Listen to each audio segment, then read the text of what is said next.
Bienvenidos al podcast de Actualización Médica Comego.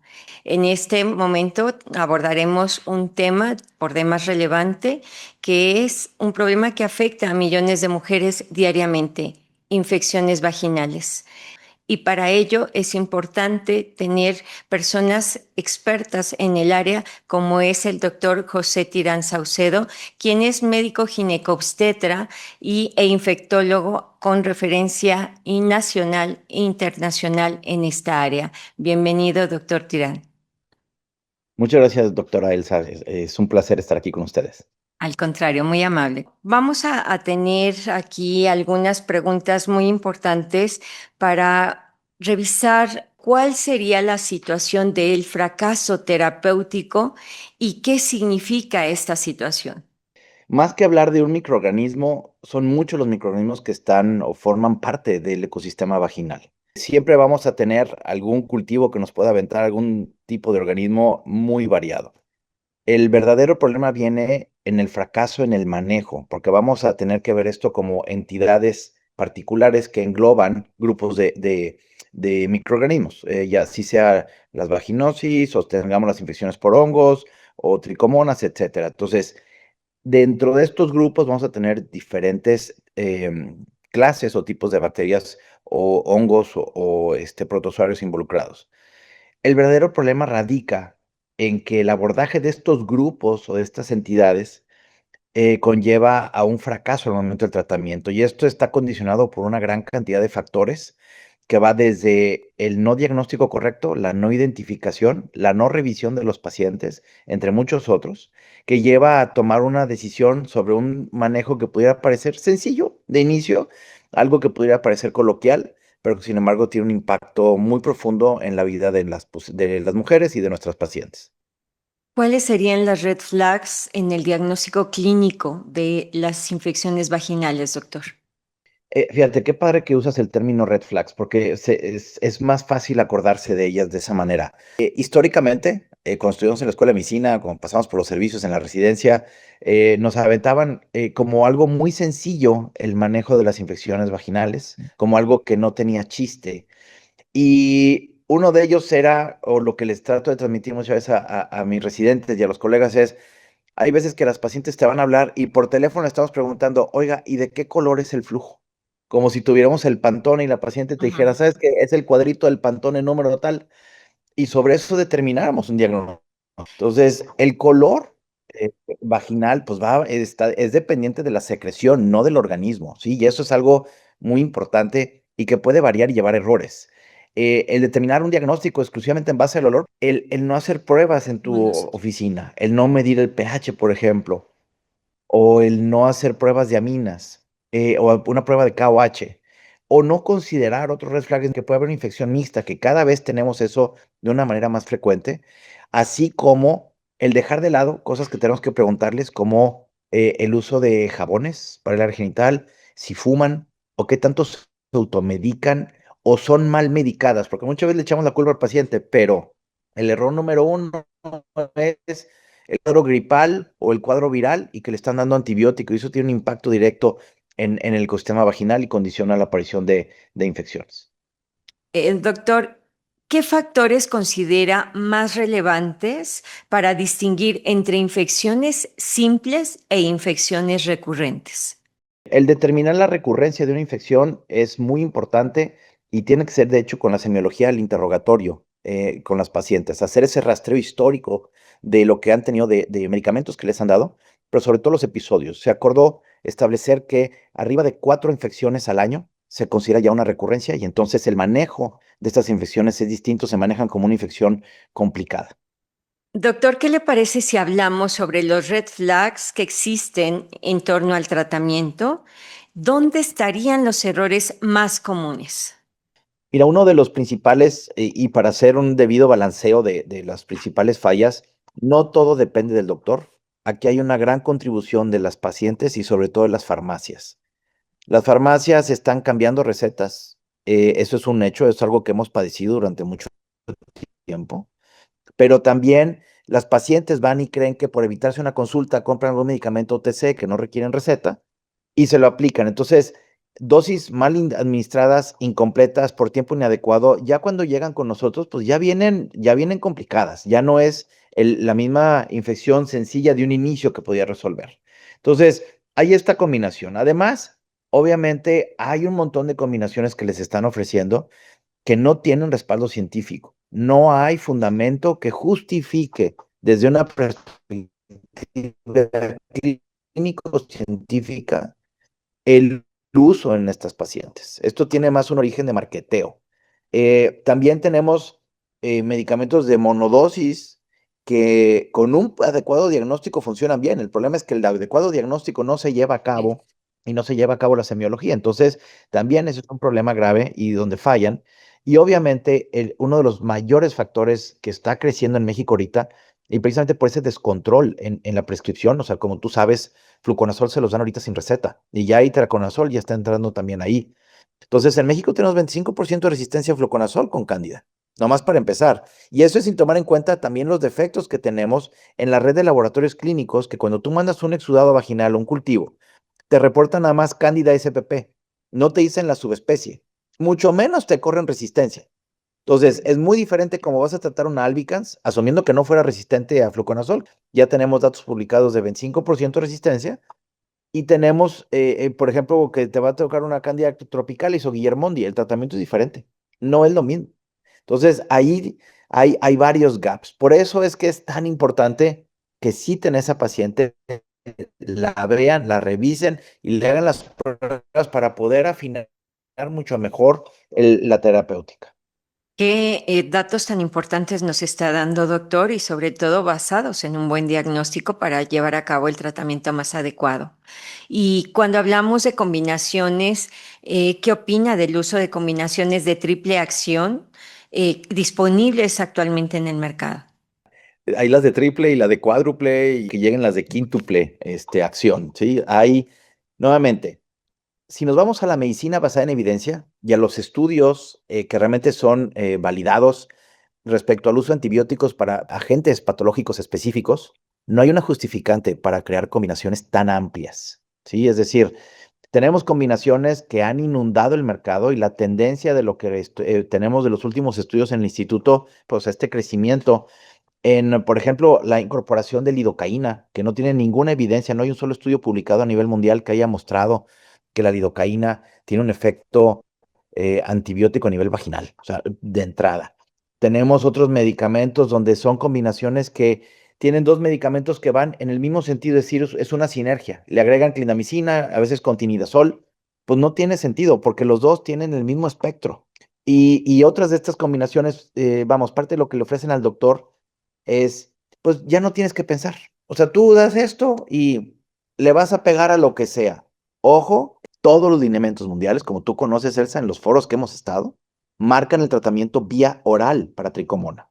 Y aún con vía oral, con un alto índice de falla, el tratamiento vaginal para tricomona no está justificado y no está validado. Sin embargo, así es como se ofrecen y así es como se venden. Entonces, sí es una muy importante noción que debemos que tener para cambiar la percepción sobre la prescripción. La ciencia parte del doctor, la prescripción parte del doctor. Entonces, el que te lleguen este tipo de combinaciones que muchas veces, pues sí, son atractivas, ¿verdad? No lo que más brilla en el anaquel es lo mejor. Sin embargo, no hay un fundamento como tal. Si vemos las guías específicas, no hay fundamento. Entonces, sí es un tema particular. Si estamos hablando, por ejemplo, de una infección mixta, vamos a asumir que tienes una infección por cándida que eventualmente destruyó y desequilibró el epitelio y el ecosistema vaginal. Y entonces te aparece también una infección por bacterias, que además vas a tener una alteración, pues tu combinación es sencilla. Son dos medicamentos. Vas a tener una, darle para los hongos y vas a tener que darle para las bacterias. Se acabó, ¿sí? Oye, o vas a hacer un estudio y de repente te sale positivo para tricomona, pues se lo vas a dar vía oral como la dosis única. No vas a estar aventando escopetazos abiertos. Esto condiciona incremento de resistencia, condiciona falla terapéutica, condiciona el espejismo del buen manejo médico que no estamos dando Entonces, sí tenemos que tener presente esta situación en México hoy en día.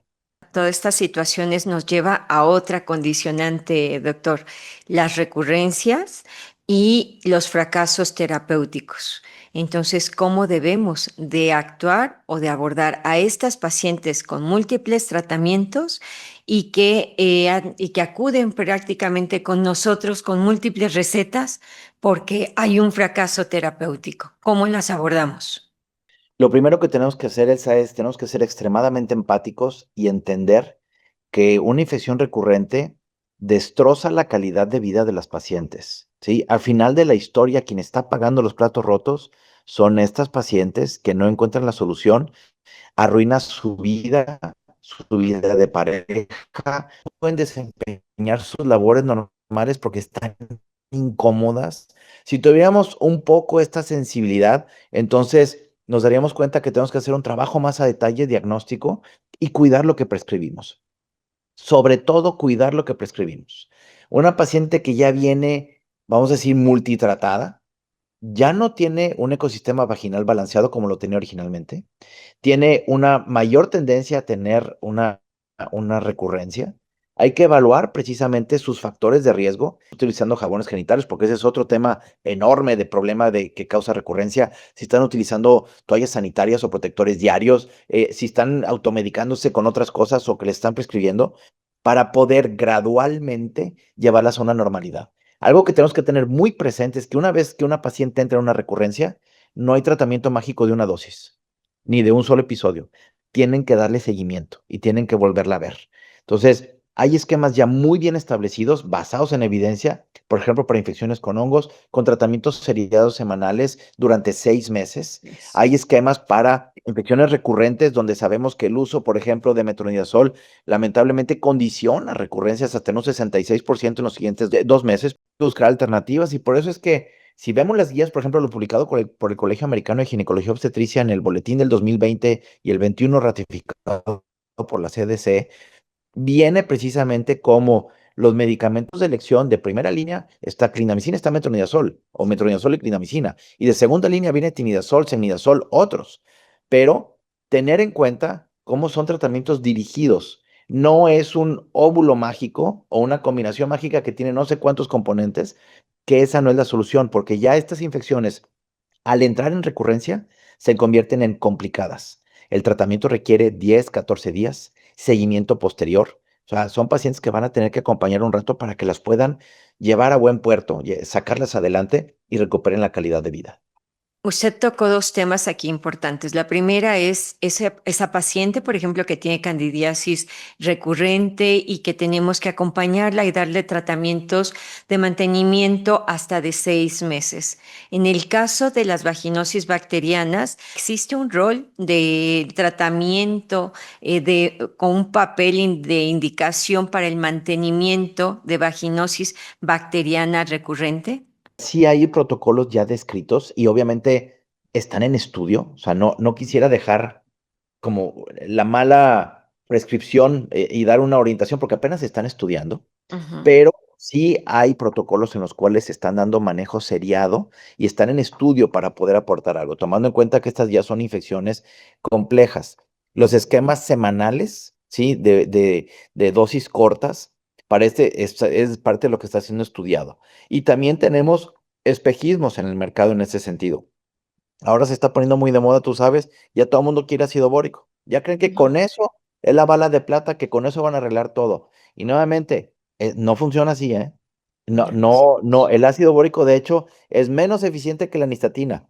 Ojo, o sea, en números nominales. Entonces, estar buscando soluciones mágicas y las pacientes se meten a Amazon a comprar cápsulas de quién sabe dónde, lo mismo, no es la solución. El buscar basados en ciencia cómo llegar a este punto es, y sí hay protocolos en estudio de manejo seriado en estas pacientes con vaginosis. Tenemos que entender que cada caso es único, o sea, no es una receta de cocina, no es algo que vayamos a estar aplicando de manera consecuente sin revisar. Te doy un ejemplo muy claro. Tú puedes dar un protocolo prolongado por una cantidad álgica que originalmente era sensible a fluconazol. Tienes que estar bien esa paciente y revisarla. Y si tiene una falla y regresa, vuélvele a tomar un cultivo porque ya se pudo haber hecho esa cándida Claro, resistente a claro. fluconazol. Entonces vas a tener que cambiar. Por eso te digo que no es como que ya le doy la receta y vaya si no la vuelvo a ver. Son pacientes que tienes que traer aquí en corto y estar ayudándolas a llevar. Y dentro de lo mismo va la revisión para las vaginosis y el tratamiento seriado. Si nosotros quisiéramos resumir en cuanto a las evidencias científicas, doctor, ¿cuáles serían las nuevas reglas que debemos de aplicar tanto en el diagnóstico como en el tratamiento basados en la evidencia? Excelente. En su oficina, así, reglas básicas para fortalecer el diagnóstico. Primer apartado. Es obviamente una historia muy detallada, ver cuántas veces han tenido los episodios y los tratamientos. Eso les va a dar una idea de dónde están. Segundo, pruebas como pH vaginal, estudios con KOH para buscar la presencia de aminas, preferentemente que tuvieran un microscopio en el consultorio para estar viendo al fresco ahí precisamente y poder hacer un diagnóstico en corto. Tercero, evaluar, oye, es una paciente y tengo que darle tratamiento, porque pues bueno, llegó a verme, pues si le tomo un cultivo, no le voy a decir, espérese una semana, señora, a que tengamos el resultado y tenemos que darle tratamiento. Entonces, ahí es donde el talento clínico de cada doctor es muy importante para poder evaluar, oye, ¿sabes qué? Parece ser más una infección por hongos, parece ser más una infección precisamente por bacterias, o es una mixta y sobre eso decidir el medicamento. Las nuevas guías marcan específicamente a nivel internacional el uso específico de un medicamento. Es decir, o te vas con Clinda o te vas con fluconazol. Se están alejando de las múltiples o variadas combinaciones precisamente para dar más certeza y disminuir la recurrencia por el impacto a la larga en resistencia. Doctor, dos preguntas más. Uno es que en la consulta privada es muy frecuente que no se tenga un microscopio, que no tengamos tiras a lo mejor, o que hagamos el diagnóstico empírico. ¿Y qué tan válido Claro. es hoy hacer de esta manera el diagnóstico? ¿Cómo podemos ayudar más a nuestros pacientes si nosotros estamos tomando esta metodología o cuál es su sugerencia, doctor? ¿Es válido en este Sí, mira, 2025 hacerlo así? el diagnóstico empírico es una parte esencial de nuestra práctica médica diaria, ¿sí? El problema es que a veces no lo afinamos o el problema es que a veces ya nos da flojera pensar en qué puede ser y aventamos un escopetazo pensando que de esa manera vamos a tener mucho más eficiencia en el tratamiento, ¿no? Más éxito. Y eso los conlleva a fracasos más profundos porque no estamos enfocándonos directamente en ese proceso de búsqueda. Una paciente con infecciones recurrentes hay que ver cuáles son los factores alrededor. Vamos a cerrar este programa, este webcast, con un mensaje que les demos a nuestros colegas respecto a esta problemática que es tan frecuente en nuestra consulta médica y que además son muchas pacientes las que acuden con fracasos terapéuticos. ¿Cuál sería su mensaje para ellos? Muchas gracias, doctora. Para terminar, tengamos la empatía de entender que esto les afecta su calidad de vida y por ende tenemos que ser más cuidadosos en el manejo. Denles no solo un manejo orientado en evidencia y en basado en guías clínicas, denles seguimiento. Cítenlas a la semana, cítenlas al mes y continúen esa evaluación para que las puedan llevar a neutralizar la recurrencia. Ojo que cuando hablamos de recurrencia ya son infecciones complicadas y requieren un manejo más específico. Ese sería mi mensaje para ustedes. Pues, doctor Tirán, de verdad que ha sido un gusto y como siempre aprendimos muchísimo en esta conversación que tenemos. Le agradecemos nuevamente su participación aquí en nuestro colegio Comego. Muy amable.